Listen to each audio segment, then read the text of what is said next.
काफ़ी मेहनत की है मैंने, और अभी तो एक लेट हो रहे हैं, काफ़ी लेट हो रहे हैं। मैं तो यही कहूँगा कि अभी जो फेडरेशन चल रही है उसको जल्दी मिल जाए, और जो ये पैसे जो आए थे हमारे महासभा में, इसका हिसाब दिया जाए। जो खर्च हो गया ठीक है, बाकी संस्था में फेडरेशन में ले आया जाए।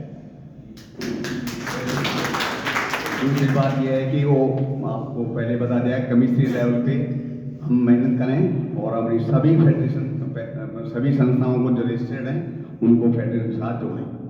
ये एक मेरा सुझाव है। Thank you very much. Thank you. सभा को काफी धनराशि एकत्रित करवाई गई है, तो कम से कम हमें ये तो पता लगे कि कितनी तो खर्च हुआ है, कितना नहीं हुआ है, किसको एंगेज किया गया था। केवल फेडरेशन की वर्चुअल मीटिंग में इस बात को उठाया गया तो उस पर भी क्वेश्चन मार्क ये लगा दिया गया कि आप कौन होते हैं पूछने वाले, हमारे से पूछा क्यों गया। भाई आप सभी को फेडरेशन ने अथोराइज किया, फेडरेशन के आह्वान पे पैसा एकत्रित हुआ, फिर हम इसके लिए ये नहीं पूछ सकते कि भैया कहाँ लगा, क्यों लगा, कैसे लगा, किसको एंगेज किया। इस बात की ही नाराजगी के कारण आज वो मेरे ख्याल से यहाँ प्रेजेंट नहीं हुए। चलो कोई बात नहीं, हमने तो उनसे अनुरोध किया था कि वो आए और अपनी संस्था ये संशय दूर करें। अब मैं अनुरोध करता हूँ अपने इस फेडरेशन के प्रेसिडेंट चेयरमैन राज कपूर अहलावत जी, वो आए, वो अपनी बात रखें और प्रेजेंट बॉडी को डिसॉल्व करते हुए आज जो कन्वीनर बनाए हैं उनकी देख रेख में आगे का चुनाव ये करवाएं इस फेडरेशन का। राज कपूर अहलावत जी।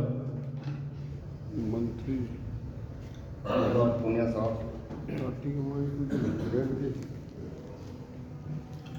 सबसे पहले मैं डॉक्टर अमर सिंह पातलान का धन्यवाद करता हूं, जो उन्होंने इतनी बढ़िया व्यवस्था की है यहाँ हमारे फेडरेशन के चुनाव करवाने के लिए।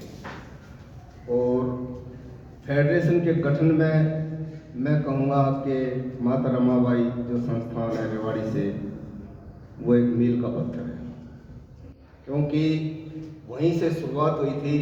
मीटिंग पंचकुला में हुई थी, 62 सभाएं आई थी। अगर पंचकुला वालों के दिमाग में या दिल में कोई ऐसी बात होती कि वो ये फेडरेशन हमने आज ही बनानी है और इसी में अपने पदाधिकारी बनाने हैं, तो शायद वो काम उस दिन भी हो सकता था, परंतु सबको समय दिया गया। उस दिन फेडरेशन का नाम, भाई इसका नाम क्या हो, इस बात पर चर्चा हुई। सेकंड मीटिंग हुई, वर्चुअल मीटिंग हुई, उसमें नाम के बारे में चर्चा हुई। तीसरी मीटिंग फिर हुई, उसमें भी सिर्फ नाम फाइनल हुआ, और नाम फाइनल होने के बाद यहीं पर नवंबर के महीने में, शायद 7 नवंबर की वो डेट थी 2021 में, जब यहाँ फेडरेशन का गठन हुआ। और गठन के टाइम पे भी काफ़ी संस्थाएं थी, लेकिन जब एफिलिएशन की बात आई तो उसमें 25-26 संस्थाएं आई थी, जो आज रिन्यूअल होने के बाद सिर्फ 17 संस्थाएं रही। बाकी ने अपनी रिन्यूअल फीस नहीं जमा कराई, पता नहीं रीजन क्या रहे होंगे। मेरा ऐसा मानना है कि उनकी कोई उनकी क्वेरी थी, कोई उनका संशय था, कोई उनकी बात थी। यहाँ समाज में आते, जैसे तंवर साहब ने भी हमें बताया कि भाई समाज में आकर अपनी बात रखनी चाहिए, संघ में आना चाहिए, ऐसे घर बैठ कर नाराजगी नहीं शो करनी चाहिए। रही बात, मैं थोड़ा सा 2 मिनट लूँगा अपने शीशपाल चालिया जी, फेडरेशन में वाइस चेयरमैन बनाए। जैसे अभी एक बात आई थी रेवाड़ी से, एक साथी ने बताया कि भाई ये कमिश्नरी लेवल पर होना चाहिए। हमने इसको 6 डिवीजन में बांटा हुआ है संस्थान को, इसको फेडरेशन को। इसके 6 डिवीजन है, हर डिवीजन में एक वाइस चेयरमैन है। जो शीशपाल चालिया जी जो प्रधान है अम्बेडकर रविदास सभा हिसार के, वो इस फेडरेशन के वाइस चेयरमैन भी हैं। तो वो एकदम गायब हो गए, फेडरेशन करते गायब हो गए, वो कहीं दिखाई नहीं दे, क्योंकि मुझे लगता है वो साफ दिल से नहीं आए थे।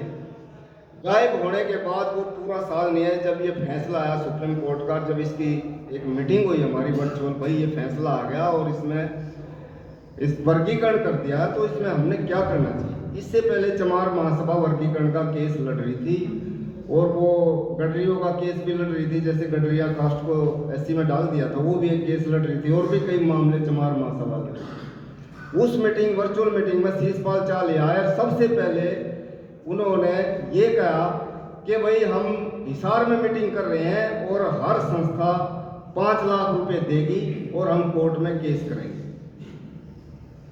तब हमने ये शीशपाल चालियों को कहा था हिसार में कोई मीटिंग नहीं करेंगे, ये केस करना है तो सिर्फ चमार महासभा करेगी, क्योंकि चमार महासभा ही ये केस आगे से लड़ रही है। फेडरेशन ने हर केस लड़ने के लिए उनको ऑथोराइज किया हुआ है और उनको ये एश्योरेंस भी दिया गया है कि उनको फाइनेंशियल कमी नहीं आने दी जाएगी।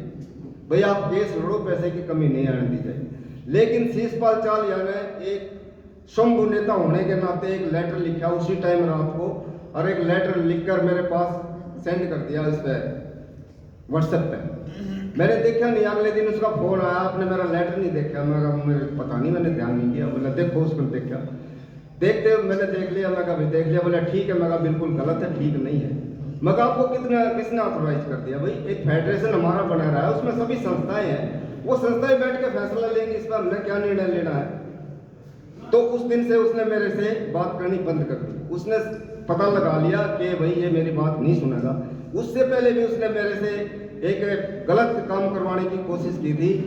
कोई हमारे समाज की लेडी लेक्चरर लगी हुई है यूनिवर्सिटी हिसार में, जो यूनिवर्सिटी हिसार है अपने गुरु चंबेश्वर यूनिवर्सिटी, उसमें एक हमारे समाज की लेडी लेक्चरर लगी हुई है, असिस्टेंट प्रोफेसर है।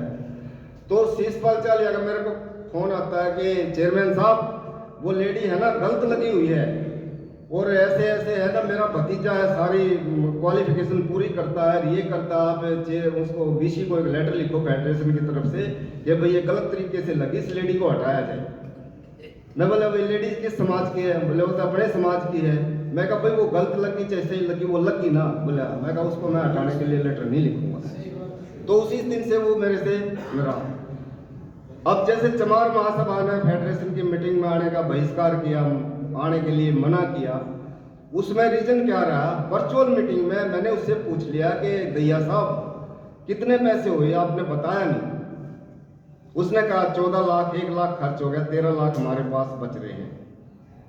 चलो कोई बात, उससे आगे हमने कोई बात नहीं करी। ठीक है भाई, इनको हमने ऑथराइज करा क्या, वो अपने खर्चेंगे, इनका मामला है। तो इसी बात से वो लोग भड़क गए कि भाई हमारी मन में ये बात आई कि फेडरेशन तो हमारी तो 2005 से बनी संस्था, हमारा तो स्टेट लेवल की है, फेडरेशन ने हमारे से कैसे पूछ लिया। तो मैंने उनको कहा भाई मीटिंग में आओ, वहाँ अपनी बात रखो। और वो इसको अपनी वो भी नहीं मानना चाहते, भाई हम फेडरेशन के अंडर नहीं है। भाई फेडरेशन की आपने एफिलिएशन लिया है तो भाई फेडरेशन के अंडर रहोगे, जो फेडरेशन के बायलॉज हैं उसी के हिसाब से काम करोगे। पर उन्होंने इस बात को डिनाई किया, नहीं माना, और वो आज इस मीटिंग में नहीं है। तो मैं पातलान साहब का और आप सबका यहाँ बहुत बहुत धन्यवाद करता हूँ, जो आप लोगों ने बड़ी अच्छी बात कही है कि भाई फेडरेशन को थोड़ा मजबूत भी होना पड़ेगा। हम तो ऐसा था कि हमारे अंदर कोई ऐसी बात नहीं थी चौधर करने वाली।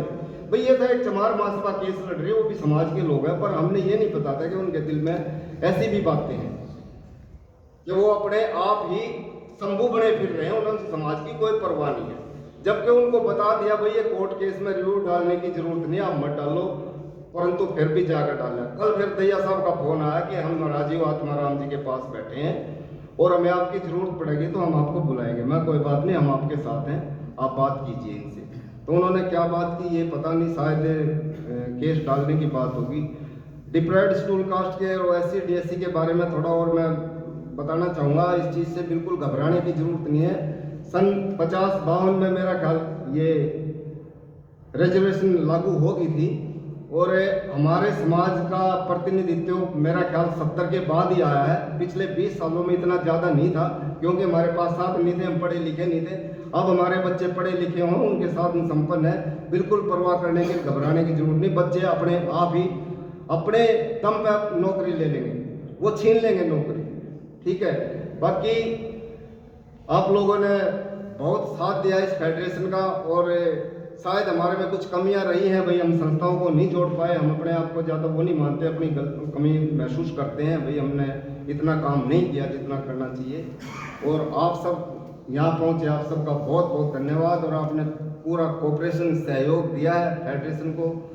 और आज जैसे हमारा मुख्य मुद्दा चुनाव का है, तो मैं आप सबके सम्मुख आज इस फेडरेशन की प्रेजेंट बॉडी को डिजोल्व करता हूँ। और आदरणीय श्री सरोही साहब जो आज कन्वीनर है यहाँ के, इनको मैं ऑथराइज करता हूँ कि वो अगले चुनाव की प्रक्रिया शुरू करें। और जो भी प्रेजेंट बॉडी फेडरेशन की बॉडी आएगी, मेरी उसके लिए शुभकामनाएं, समाज इसमें काम करेगी।